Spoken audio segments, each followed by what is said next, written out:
Amigas y amigos, el presidente de Estados Unidos, Donald Trump, está prácticamente en una dinámica que ni sus propios seguidores más cercanos lo están entendiendo.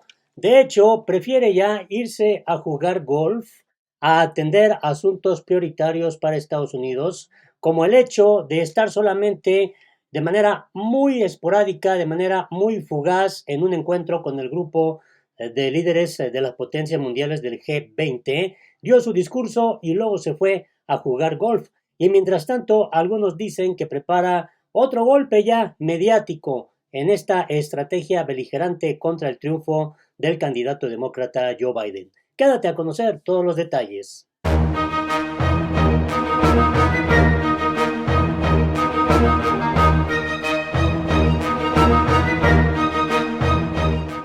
Hola, me da mucho gusto saludarte este domingo 22 de noviembre del 2020. Información muy oportuna que vale la pena analizar, discutir, tener estos elementos noticiosos para tener un criterio más veraz de lo que está ocurriendo en Estados Unidos. Y vamos a comenzar con esto que da a conocer la plataforma de Forbes. Donald Trump cambia cumbre del G20 por el golf tras una fugaz aparición.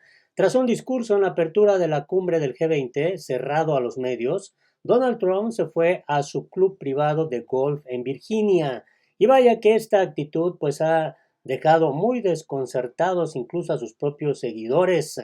Donald Trump hizo este sábado una fugaz aparición al inicio de la cumbre virtual del G20 y después se fue a jugar al golf, mientras sus homólogos de otros países debatían medidas contra la pandemia del COVID-19. Donald Trump tenía previsto participar en la sesión inaugural de la cumbre organizada por Arabia Saudí, que se celebra de manera virtual, aunque su discurso fue cerrado a los medios y la Casa Blanca no proporcionó información inmediatamente sobre el mismo. Menos de 2 horas después de su intervención, el mandatario se dirigió a su club privado de golf en Virginia, a las afueras de Washington, como suele hacer cada fin de semana. Su escapada se produjo mientras otros líderes del G20 seguían implicados en conversaciones virtuales y en concreto al tiempo que muchos de ellos participaban en un foro sobre preparación y respuesta a la pandemia del COVID-19.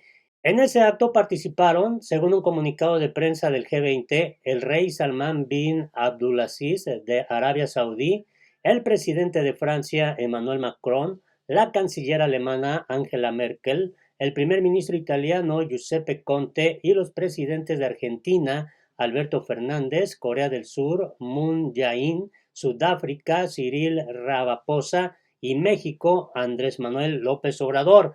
Donald Trump no ha ocultado su desdén por los foros multilaterales a lo largo de su presidencia, aunque ha participado en todas las cumbres del G20 que se han producido desde que llegó a la Casa Blanca en 2017. Este viernes pasado, Donald Trump participó también virtualmente en la cumbre de las 21 economías que integran el Foro de Cooperación Económica Asia-Pacífico, APEC, donde habló de los avances en su país para lograr una vacuna para el coronavirus. El mandatario se ha negado a reconocer la derrota en las elecciones del pasado 3 de noviembre en Estados Unidos y ha denunciado sin pruebas un fraude masivo para no aceptar la victoria del presidente electo Joe Biden. Y es justamente este escenario el que inquieta a muchos en Estados Unidos, pero también a nivel mundial.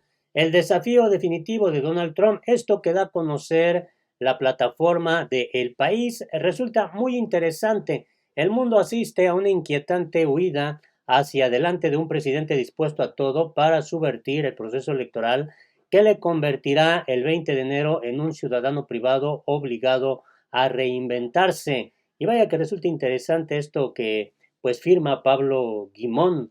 El mundo está mirando, los votantes han decidido.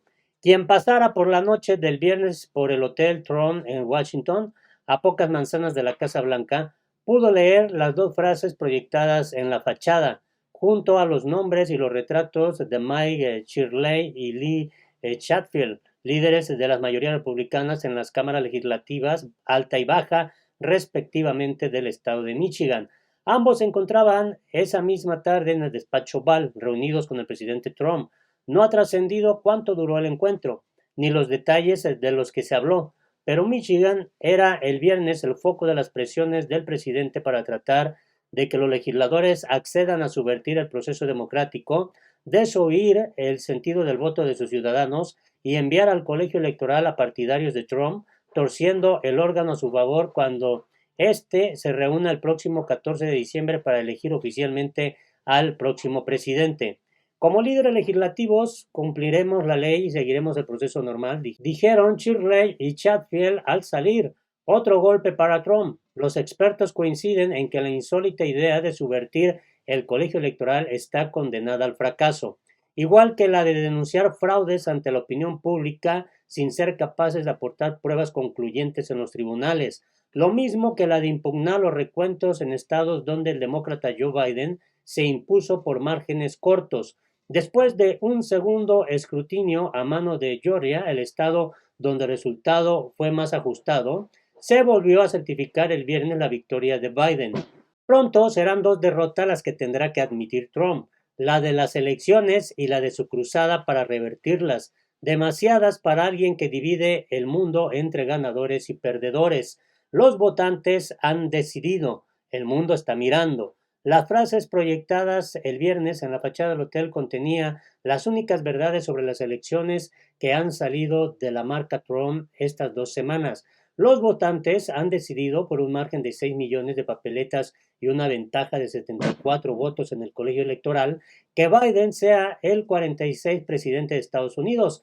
Y el mundo contempla atónito un espectáculo que nadie sabe bien qué es, una rabieta de un mal perdedor, un intento de golpe de Estado, la última trampa de un trilero destinada a mantener toda su operación a flote. Quienes más de cerca han seguido al presidente estos 4 años advierten de que probablemente se trate de preguntas retóricas. Trump no planea, solo actúa.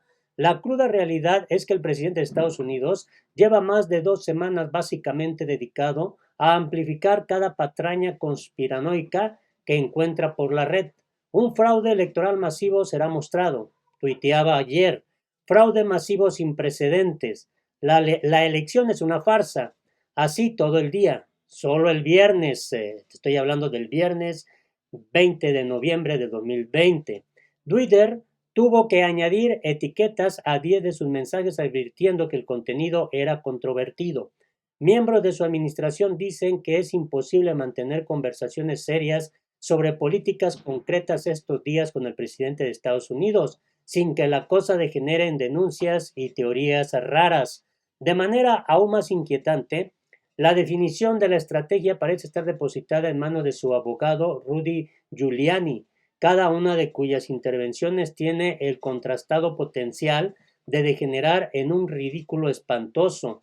Lo endeble del plan de Giuliani quedó reflejado durante una demencial conferencia de prensa el jueves en un mapa con una serie de estados marcados en rojo que supuestamente representaban los múltiples caminos a la victoria de Trump.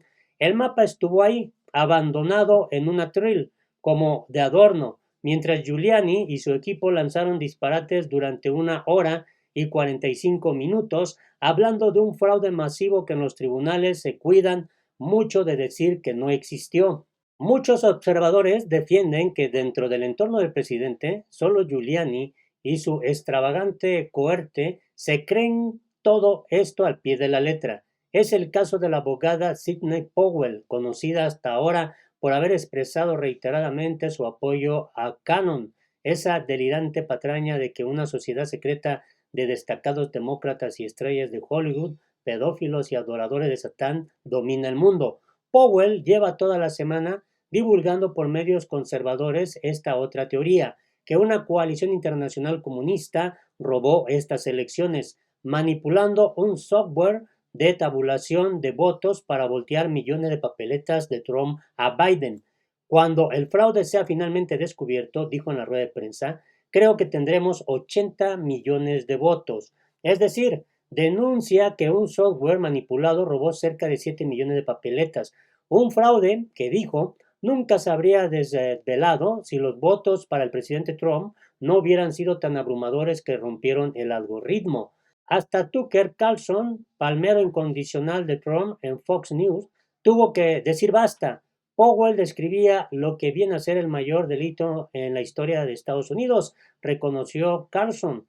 Millones de votos robados en un día, la democracia destruida, el fin de nuestro centenario sistema de autogobierno. No es cosa pequeña. Asegura Carlson que llamaron sin parar a Powell, que se la tomaron en serio. Solo queríamos ver los detalles. ¿Cómo no habríamos querido verlos? La invitaron al programa. Le habríamos dado la hora entera, la semana entera. De hecho, explicó Carlson, pero Powell declinó la invitación. No envió ni una prueba ni una página, aseguró el periodista. La patética realidad es que poco más en su círculo de confianza creen en esto. Aunque algunos actúen como si creyeran que Trump puede revertir el resultado de las elecciones, la realidad es que no tragan, cierran filas, se escaquean, desconectan psicológicamente, esperando que pase el chaparrón sin mojarlos. Ni siquiera su hija Ivanka y su yerno Jared Kushner, según quienes han hablado con ellos en privado, piensan que todavía esta historia vaya a ningún lado. El problema es que la gente sí les cree. La mitad de los votantes republicanos cree que el presidente Trump ganó legítimamente las elecciones, pero que éstas fueron robadas por un fraude electoral masivo para favorecer a Joe Biden, según una encuesta de Reuters e Ipsos publicada esta semana. El pasado 3 de noviembre, Donald Trump perdió, pero se convirtió en el segundo candidato presidencial con más votos de la historia, después de Biden. Casi 74 millones de estadounidenses votaron a Trump. Se trata de un activo goloso para un empresario acosado por las deudas y obligado a reinventarse a partir del próximo 20 de enero. Enfadado con Fox News por no seguirle en sus delirios, se habla de que podría crear algún tipo de medio de comunicación para competir por esa audiencia. Se habla también de una carrera presidencial en 2024.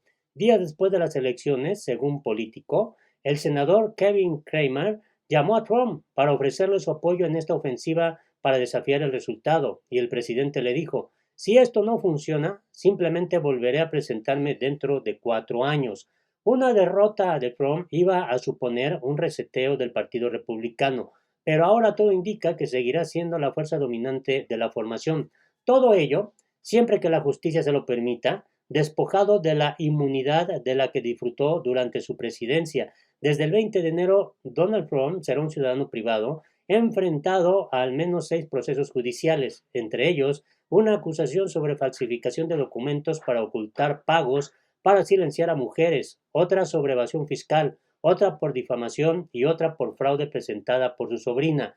Los servicios de inteligencia llevaban meses advirtiendo de que Rusia y otros países estaban preparados para difundir desinformación sobre los resultados de los comicios con el fin de desacreditar la legitimidad del proceso electoral.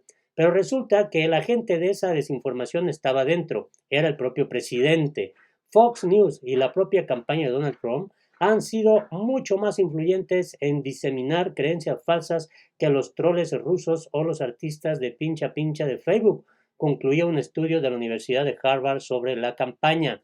Aquellos agentes internacionales deseosos de ver cómo los cimientos democráticos del país se tambalean, cómo se desautoriza su papel de guardián de la democracia en el mundo, se frotan las manos.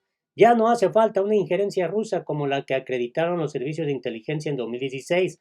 Bastan el propio presidente y sus acólitos para amplificar la ficción a través de una maquinaria de la desinformación basada en las redes sociales y una galaxia de radios y televisiones conservadoras. Ya no es un movimiento de bases, sino una actividad orquestada de arriba abajo. Y hay casi 74 millones de personas ahí abajo. El presidente ha perdido las elecciones, pero puede cantar victoria en el que ha sido desde el principio su proyecto de fondo: destruir el orden político vigente. He ahí el legado final de 4 años de Donald Trump. Esta opinión me parece muy oportuna, la quise retomar, vale la pena analizarlo, ojalá también nos puedas dar tu punto de vista, tu opinión es importante. ¿Qué opinas? Donald Trump le ha hecho daño a Estados Unidos y también está empecinado en querer dañar al candidato demócrata Joe Biden. Es una muy buena pregunta. Ojalá nos des tu punto de vista, tu opinión. Hasta la próxima.